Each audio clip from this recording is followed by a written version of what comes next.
kami Allah Subhanahu wa ta'ala, aku ingin disanggupi untuk mengasih makan ke manusia seluruh dunia. Kata malaikat, tidak mungkinlah Ibrahim, kamu aja tidak bisa sanggup, apalagi ngasih makan ke seluruh dunia. Aturkan saja. Diaturkanlah oleh malaikat ke Allah Subhanahu wa ta'ala. Apa yang dikasih malaikat Bapak Ibu? Kapur barus. Tahu kapur barus? Tahu. Nah itu. Nah kapur barus inilah yang ditabur oleh Nabi Ibrahim, di mana tanah tertiup terdatangi kapur barus ini menjadi asin.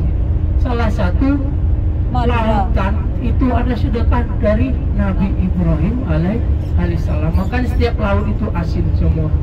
Itu cerita dari Nabi Ibrahim yang mulia ini. Nabi Ibrahim ini Bapak Ibu bermimpi ketika tanggal 8 Dzulhijjah. Makanya para jemaah haji itu 8 Dzulhijjah pergi ke Mina itu untuk tarwiyah. Artinya tuh berpikir. Mimpi pertama Nabi Ibrahim belum yakin Bapak Ibu bahwa ini ada perintah dari Allah. Ini apa kembang mimpi, apa rayuan setan. Setelah tanggal 9 bermimpi lagi Nabi Ibrahim ini, sama mimpinya. Yang sebelumnya dia mimpi lagi tanggal 9. Maka dia punya keyakinan bahwa ini adalah perintah benar dari Allah. Dalam isi mimpi tadi itu Bapak Ibu tidak lain untuk membunuh putranya Ismail.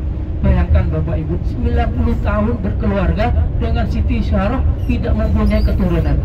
Dan oleh perintah Raja Mesir dikasih budaknya Siti Hajar. Siti Hajar ini adalah budak Bapak Ibu, budak dari Raja Mesir. Ini hadiah karena setiap orang bersama istri menuju ke Mesir itu diambil istrinya oleh Raja Mesir itu. Ketika Siti Sarah dibawa oleh Nabi Ibrahim ke Mesir juga mau diambil. Setelah mau disentuh, raja tangannya itu kaku terus sampai 3 kali. Sehingga dia meminta ke Siti Sarah suruh lepaskan tangan supaya tidak kaku. Dan dikasih hadiah yaitu seorang budak yang bernama Siti Hajar. Disuruh nikahlah Nabi Ibrahim. Nah dari Siti Hajar inilah Bapak Ibu lahirlah Nabi mulia yaitu Nabi Ismail. Kalau yang lain Nabi-Nabi Zakaria, Yahya itu dari istri yang bernama Siti Sarah dari Bani Israel sana, Palestina. Sedangkan Nabi dari yang lahir dari Siti Sarah itu di Siti Maryam, Siti Hajar maksud kami itu Nabi Ismail teman-teman. Dari Ismail ini langsung ke Rasulullah. Allah menjamin dari Nabi Ismail sampai ke Rasulullah itu umat tidak ada yang berzina, tidak ada, dijaga oleh Allah Subhanahu wa ta'ala. Jadi Rasulullah ini keturunan langsung dari Nabi Ibrahim, Ismail, Rasulullah. Kalau yang lain itu banyak, dari ada Zakaria, Daud, Yahya, dari Siti Sarah tadi.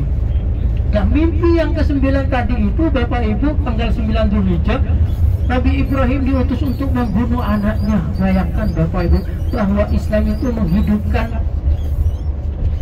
jiwa-jiwa ini malah untuk mematikan sebuah jiwa. Ini berkebalik. Apakah ini Allah menguji kesabaran Nabi Ibrahim? Maka Nabi Ibrahim berpikir, namanya tarwiyah di tanggal 8 Dzulhijjah. Nah disinilah Nabi Ibrahim yang maha sabar Bapak Ibu bahwa ini harus kita lakukan meskipun anak.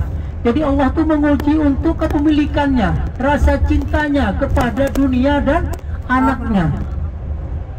Alhamdulillah di sini Bapak Ibu, sang Ismail kecil ini juga sabar dan mengikuti perintah ayahnya, karena itu adalah sebuah utusan atau perintah yang langsung dari Allah meskipun nyawa taruhannya. Bayangkan kalau kita Bapak Ibu mau dibunuh orang tua kita, nggak mungkin mau.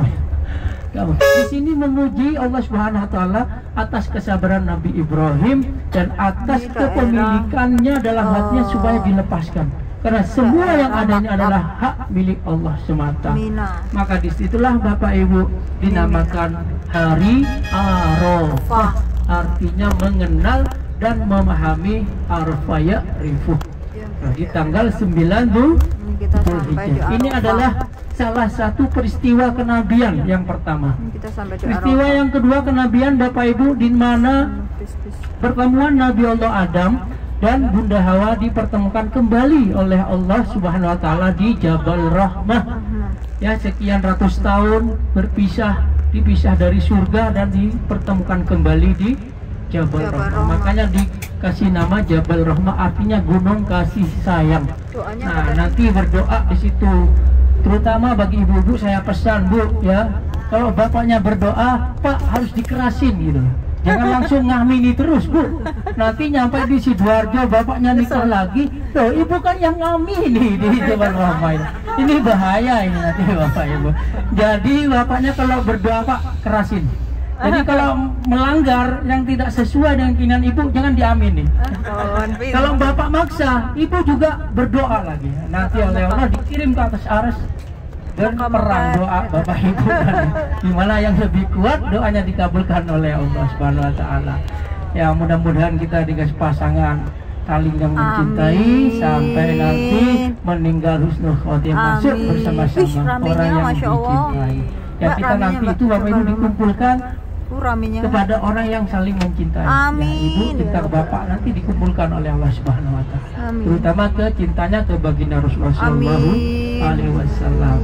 Yang ketiga peristiwa kenabian di sini bapak ibu di Arafah ini yaitu di mana baginda Rasulullah melakukan haji wada dan diterimanya wahyu terakhir surah Al-Maidah yang ketiga.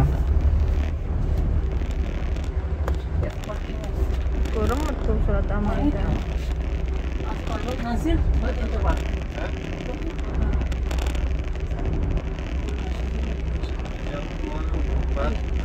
Full. Itu harus Nasir perlu kan muskil.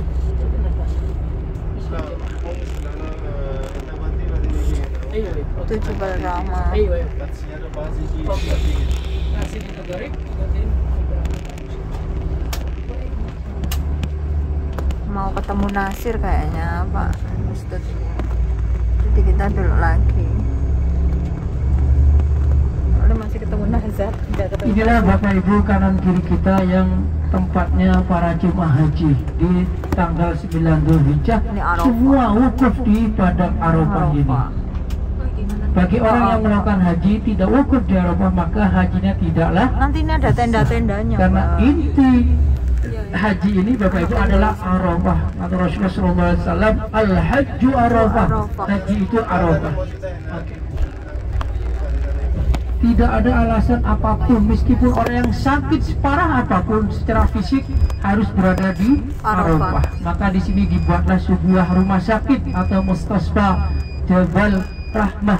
Jadi orang yang sakit-sakit, jemaah Indonesia sakit nggak bisa jalan harus dibawa dengan ambulan.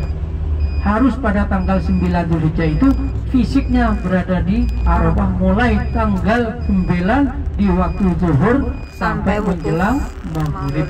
1 jam pun itu sudah sah. 5 menit pun asal melintas masuk waktu zuhur tergelincirnya matahari, bapak ibu bagi orang yang melakukan haji itu sudah cukup sah di padang Arafah ini. Di sebelah kanan kiri kita inilah